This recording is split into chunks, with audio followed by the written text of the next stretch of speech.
Hello, everyone. Welcome back. Thank you for coming back so promptly.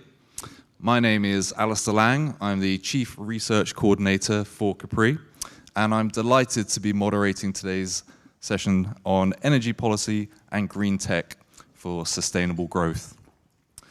So sustainability and sustainable growth are two of the core research themes of Capri. So I'm delighted to hear all the panelists' thoughts.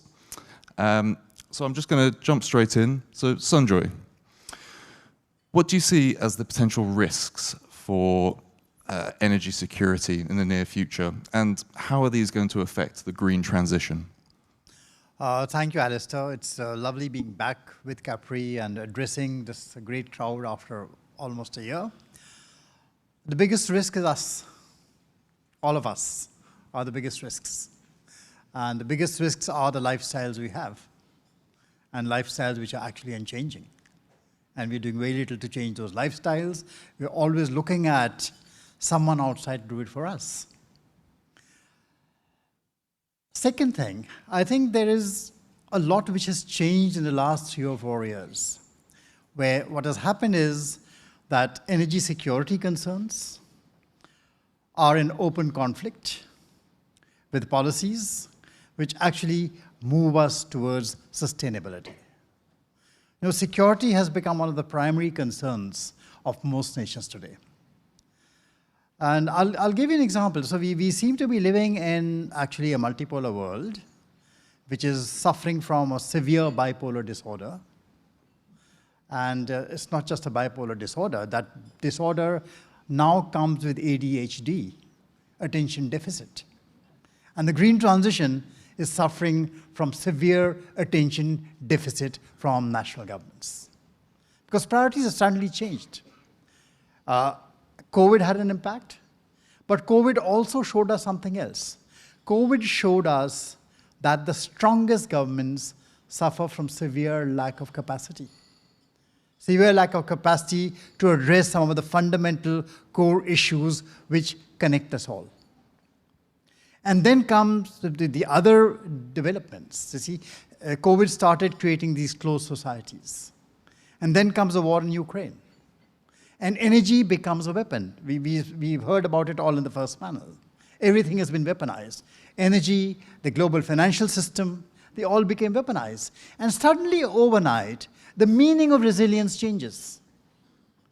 We went to sleep in a world, at the time of the Paris Accord, we went to sleep in a world in which global functioning markets, well-oiled supply chains, a world based on comparative advantages, comparative geographical advantages, which connected suppliers and consumers and gave security to both, was a sign of resilience.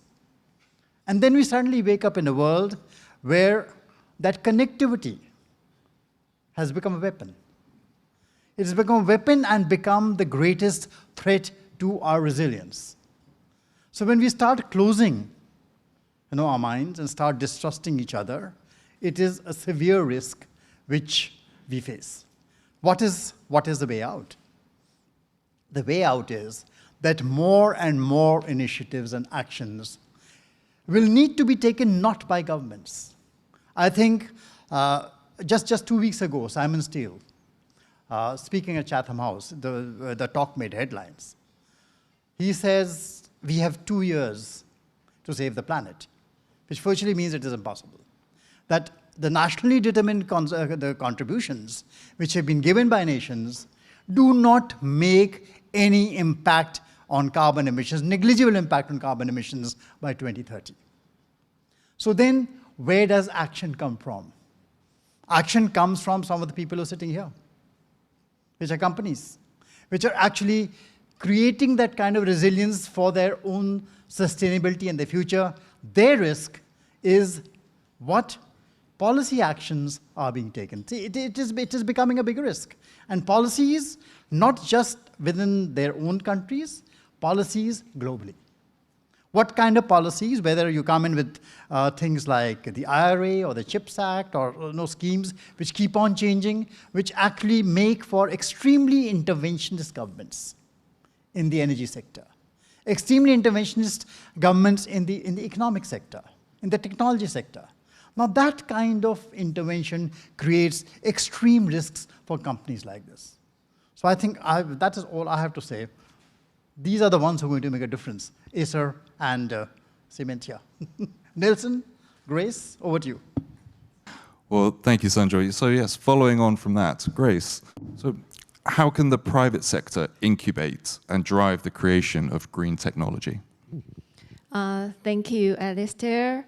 It's my pleasure to be part of the dialogue, and especially on the same stage with Sunjoy and Nielsen. Yes, private sector is widely considered as the economic growth, and by its creating employment, building skills, and provide the foundation of a lot of infrastructures, especially to contribute to technology advancement. So facing the more and more challenges from climate change and sustainability, more and more private sector and investors, they are currently continuous investing sustainable practices. Since they realize to invest to the sustainability is not just the capital expenditure, but it is also the beneficial for the planet and also for their business. So particularly in ICT industry, based on the information from European Commission, the ICT industry generate 1 to 3% of GHG emissions. However, it can support the other industry to reduce 15 to 20% emissions by its innovation of energy and innovation of technology. So continuous incubate new business, new product and services, and continuous investing in green technology, and also align the business agenda with the UN SDG. I thought it will be a very good positive role that the private sector can contribute to the environment, to the society. Thank you. And Nelson, building on that, many of your companies have taken bold steps to reduce their environmental footprint. So how does that translate into promoting sustainable practices in the wider society? As we said before, this is basically sustainability is something, Sanjay said it, it's sense of value and the way we live. And you talk about, as example, we do have one of our subsidiaries does in hospitality industry. So I need to bring in the Capri. Capri, Blue Grotto, fantastic place to do tourism. Okay, but the reality is that I think all of us are fundamentally pacifists, and trying to avoid war is our key thing, because the war creates the worst sustainability ever in anything else. Forget about industry. And the best way to prevent war is to communicate, to understand, to appreciate different varieties of culture. And hospitality industry is definitely one of it. And also it's the easiest way for a soft sell for individuals to learn the importance of sustainability through pleasure rather than hard sell. Right now, most people look at sustainability, reduce this, reduce that, but all has to happen, but has to be done slowly into their heart and change the value. If deep in their heart, the value is not changed, only by hard education or lecture, it's not going to happen. And this is what's happening. The industries are spending a lot of effort in this area, but average society don't. As example, I think every one of you use a cell phone. Let's assume your cell phone 3 minutes a day. You know how much carbon you generate in a year? The answer, roughly speaking, is about 3 minutes, okay? And it's 45 kilos. You know how many trees to neutralize that? 3 trees. Think about that. But how many of you are aware of this? So we need to come back again and again, look at ourselves, the way we live, how much carbon we generate to make that happen and to reduce it. But we need to believe in it rather than indoctrinate it. Belief better than indoctrination is how we proceed in sustainability. Thank you. It's quite a stark statistic there. So Sunjoy, back to you. We've talked about the private sector and the general public, but what role does industrial policy really play in promoting sustainable practices and the renewable energy sector? See, industrial policy will always continue to play a role in what kind of investments are going to be promoted, what are the companies which are going to be coming in, what are the conditionalities it is going to impose on certain companies. The risk which we really have is how stable are those policies going to be? How long, because companies, when they put in a few $1 billion, are looking at returns over a 15, 20, 25-year time frame. Now, if there's not going to be policy stability within that period, then companies have to think 10 times before putting their money in.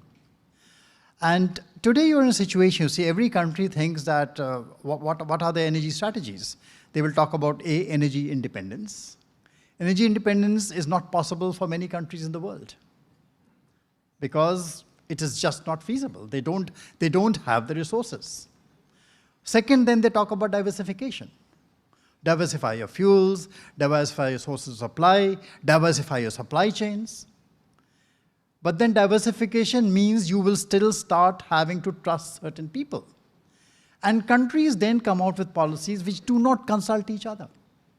Whether it is something like the IRA or the CHIPS Act or India's PLI schemes, you are basically all trying to grab the same pie, get investments in, steal investments from each other. Yes, companies know how to negotiate. In fact, Ambassador Katayan put it very nicely yesterday in the context of China. He says, governments make policy, the people adjust. And they take countermeasures. So companies do take countermeasures. They will take countermeasures and negotiate this forest of policy which is created around the world.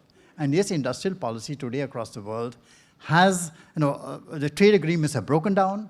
So industrial policy have become really a maze and a forest, which companies do find extremely difficult to negotiate. You have to get back to collaborative frameworks eventually, even between friends. We talk of friendshoring, but collaboration between friends is missing. So this is the kind of mindset which at the policy level needs to change. But as I always said, companies will continue to find solutions because it's necessary for their own survival. Civil society will need to find solutions because it's necessary for their own survival. And even as far as energy security is concerned, if energy infrastructure is today a target, then perhaps the best answer is to decentralize and go down. Do not have these kinds of grids. Think in terms of alternative solutions which are based on local renewable sources. So now there are answers which people are finding, they will have to find in the future. That is why I say that the answer to many of these problems do not lie with governments, they lie with us. So if the answer lies with us and with the private sector as well, and managing their supply chains and making sure that their policies are put throughout their supply chain. So Grace, how does Acer manage its extensive network of suppliers and to promote the environmentally friendly, sustainable practices? Thank you. Yeah, suppliers play a pivotal role in our sustainable agenda. So for supply chains, sustainable management, we have established a comprehensive scheme named Supplier Social and Environmental Management Scheme. Since we regard supplier did not just provide our economic value, also the environmental and the social impact. So the management scheme including from the introduction, assessment, validation, and continuous improvement. And of course, currently the energy and the climate change management will be the priority of the environmental part. So from the GHG inventory, carbon reduction, renewable energy usage, and also science-based target carbon reduction goal setting. So we cooperate with suppliers to build sustainable, responsible, and a low-carbon supply chain, and also align with international norms and standards. So it's all about top-down governance requirements, rules. Besides that, beyond that, we also create and co-create initiative named Acer Earthian. Earthian means Earth and mission. So through the initiative, we encourage our suppliers to do more positive impact with Acer together. We have 6 missions in that initiative, from the design, product design, packaging design, production, renewable energy, logistics. We encourage our suppliers to co-op with us. And it's not just an initiative or nice to have, since we have built eco-friendly products named Vero Notebook through that initiative. The Vero Notebook, it utilizes high percentage of PCR plastic, post-consumer recycled plastic, and it's designed for easy to disassemble and recyclable materials and the reusable design. So, and also the eco-friendly design did not sacrifice its appearance. Yeah, I'm sorry I did not bring my Vero here. So through that mechanism, we try to build the realistic, more sustainable supply chain. And beyond PC products, we also continue to incubate new products and services aligned with UN SDG. So we now focus on smart cities. So Acer did not just only provide PC product. Now we provide e-scooter, e-bike, and also energy storage applications. So, but all of these that we cooperate with our suppliers, but the fundamental thing is that we have cooperate with our suppliers to establish their sustainability abilities for years. That's what I want to share. Thank you. Thank you. And Nelson, touching on something Sunjoy mentioned earlier. So last year at the EU-Taiwan seminar on carbon border adjustment mechanism, you were a passionate advocate for an international carbon tariff. To what extent do you think sustainable growth can be driven by such a top-down international approach, and how much is needed to be done at a national and local level? I'm going to cutting this very, very serious topic lightly first. We're used to looking at maps. On our cell phones, our cars, everything we do, we follow a map. Nowadays, I cannot drive a car without a map. But that's not the case for greenhouse gas. There's no map. We need to create that. Actually, greenhouse gas issue is more like a three-body problem. So for some of you who have read the most popular book and a Netflix film, a series on three-body problem. Three-body problem for physics, for mathematicians, or for astrophysics, fundamentally, there's no general solution. Basically, it need to be unique. And what is three-body? Climate, economic level of economic development, and as well as society/political systems. This is the three-body we deal with in the climate issue. And each of the three-body problem has specific solutions, but without general solutions. So we must not look at a general solution. However, given that said, it's important for us to realize that issue that we have never faced. We need certain guidelines. That's why it's necessary to have a top-down in the greenhouse gas. I do not believe greenhouse gas should be emitted without cost, because in reality, it costs everybody in this world. So therefore, I'm a proponent of greenhouse gas fee worldwide. Granted, we fully realize, as I said, three-body problem has a different solution everywhere, but need a certain guidelines going through there. And power is almost like Harry Potter's magic wand. We seem to be able to swing it, everything come out. The productivity, everything came out, our interpretation of power, but we're totally misusing it. We just talked about the cell phone before, but think about AI. The AI usage of power shoots straight up.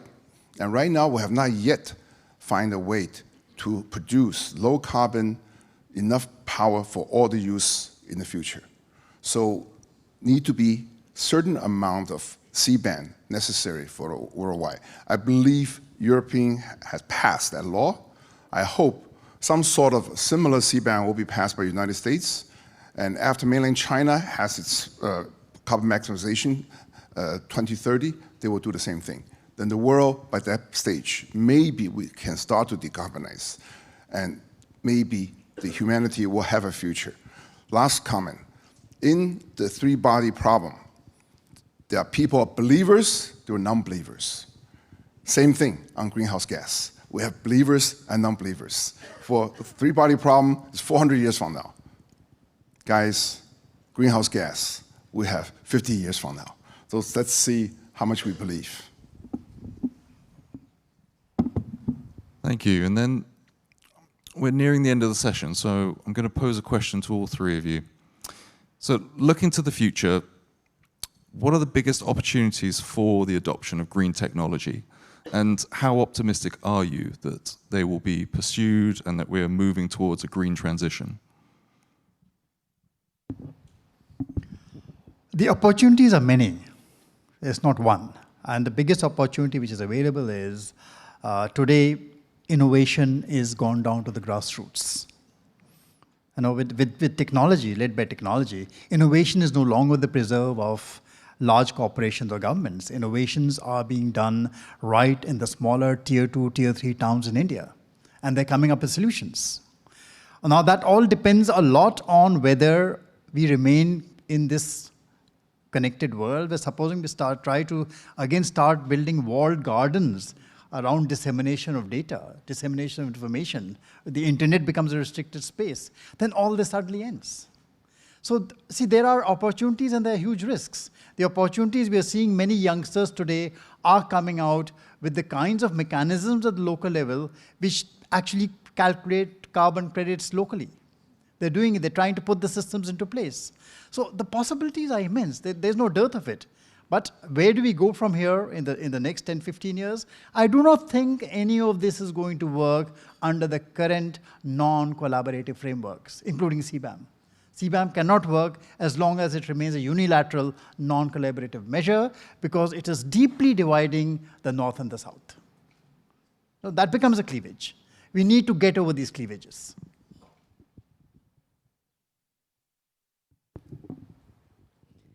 Yes, I think there is always a lot of opportunities, and I want to emphasize through two directions. One is collaboration, the other is business. Since private sector plays a critical role in green technology, however, I think toward to net zero is a very ambitious goal. So not only the private sector, but also the public sector and the civil society. Especially for governance, I think the government should pay more attention and put a lot of more regulations or incentive to scale up the technology and the innovation. Then the things that will direct into the same place. So I think collaboration is really important, and everybody has a role toward to net zero. Yeah, the other is business. I just mentioned earlier, more and more private sectors, investors, they are investing in sustainability practices. So because they realize it's not just the expenditure, it's beneficial, especially not only for the planet and also for their business. So sustainability, green technology can make good business. Because actually we are ultimately on the same team at the end of the day. That's my summarize. Okay, thank you. Energy has been the most important aspect of human civilization. Whenever human society created a new paradigm for use of energy, human society advanced. The question is today, energy transition will not happen without cooperation, without new paradigm. And this has to happen between the civil society, the government, and most important of all, the investment communities. Private sectors, industries are doing a lot, but need the support of the investment community to make it happen. Just remember, we cannot look everything from the base today. We cannot look at every project looking at purely IRR. We need to look at IRR all the way to 2050, rather than to next year or 5 years from now. Only with that, we have a possibility to invest sufficient technology to address the issue of energy transition. Without the new paradigm in energy transition, I'm afraid it's very negative for the human society. Wait a minute, I got it. You have it. Well, I just want to say thank you very much for my panelists for such a rich discussion. Lots of insight there for all of us. And yeah, thank you. Just leave me in a round of applause. Thank you. Please put your hands together to thank our panelists and also our moderator for this discussion.